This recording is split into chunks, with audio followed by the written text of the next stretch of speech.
తులసీదాస్ గారు చెంబుతో కాసిన నీళ్లు తీసుకొచ్చి రావి చెట్టు మొదట్లో పోసి రావి చెట్టు కింద కూర్చుని తపస్సు చేస్తుండేవారు. ఆ రావి చెట్టు మొదట్లో గంగ నీళ్లు పోస్తుంటే గంగాజలం తగిలిందో ఏమో ఒక బ్రహ్మరాక్షసుడు పైనుంచి కిందకి దిగాడు. బ్రహ్మరాక్షసుడు అంటే ఎవరు అనుకుంటారేమో, వేదం చదువుకుని కూడా దొంగతనాలు లాంటివి చేసి బ్రతికిన వాళ్ళు బ్రహ్మరాక్షసులు అవుతారు. అటువంటి బ్రహ్మరాక్షసుడు క్రిందకి దిగి అన్నాడు, నువ్వు నాకు మహోపకారం చేశావు, ఎప్పటి నుంచో ఈ చెట్టు మీద పడున్నాను. నువ్వు గంగాజలాన్ని తెచ్చి ఈ చెట్టు మొదట్లో పోసినప్పుడు గంగాజల స్పర్శ చేత నా పాపం శమించింది. నేను సాధారణ రూపాన్ని పొందాను. నీకు నేను ప్రత్యుపకారం చెయ్యాలనుకుంటున్నాను. నీవు రామదర్శనం కోసం పరితపిస్తున్నావు. నీకు రామదర్శనం కావాలి అంటే చేయించగలిగిన వారు హనుమ ఒక్కరే. హనుమ రోజు వస్తుంటారు. ఎక్కడికొస్తారో తెలుసా?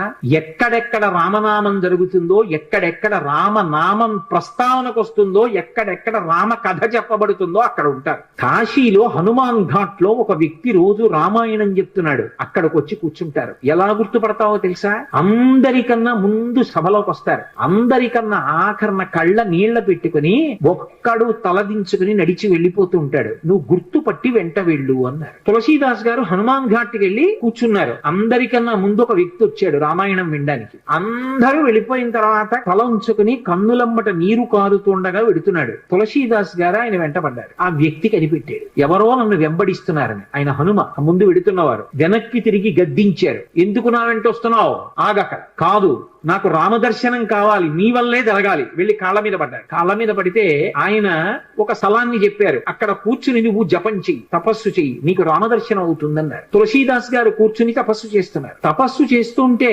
రామలక్ష్మణులు ఇద్దరు రాజకుమారుల రూపంలో గుర్రాల మీద వచ్చారు. వచ్చి గుర్రాలు దిగి అరుగు మీద సేద తీరారు. ఎవరో రాజకుమారులని తులసీదాస్ గారు ఊరుకున్నారు. వాళ్ళిద్దరూ గుర్రం ఎక్కి వెళ్ళిపోయారు. హనుమ వచ్చారు. రామలక్ష్మణులు వచ్చారు, గుర్తుపట్టావా అన్నారు. ఎప్పుడు వచ్చారు అన్నారు. అయ్యో, ఇద్దరు రాజకుమారుల వేషంలో వచ్చారయా, నువ్వు గుర్తుపట్టలేదు, వెళ్ళిపోయారు. ఎంతో బాధపడ్డారు. మళ్ళీ సాధన చెయ్యన్నారు. మళ్ళీ సాధన మొదలుపెట్టారు. మళ్ళీ సాధన మొదలు పెడితే కొన్నాళ్ళు అయిపోయిన తర్వాత చిన్న పిల్లవాడి రూపంలో రాముడు వచ్చాడు. గంధం తీస్తున్నారు తులసీదాస్ గారు రామచంద్రమూర్తికి అనులేపనం చేయడానికి. చిన్న పిల్లవాడి రూపంలో వచ్చి తాతా తాతా నాకు గంధం ఇస్తావా అని అడిగాడు. ఇది రాముడి కోసం రా పో అన్నారు తులసీదాస్ గారు. మళ్ళీ పొమ్మంటున్నాడు రా రాముడు వస్తే అని హనుమ వెంటనే పంజరంలో చిలక రూపంలో వచ్చి పాట పాడాడు. రాముడు బాలుడి రూపంలో వచ్చి తులసీదాస్ గారిని గంధం అడుగుతున్నాడు. గుర్తించలేని తులసీదాసు వెళ్ళిపోమ్మంటున్నాడు అని. అది విన్నటువంటి తులసీదాస్ గారు వెంటనే పిల్లవాడి కాళ్ళు పట్టుకుని పిల్లవాడి కాళ్ళ మీద పడ్డారు. పడగానే రామచంద్రమూర్తిగా దర్శనమిచ్చారు.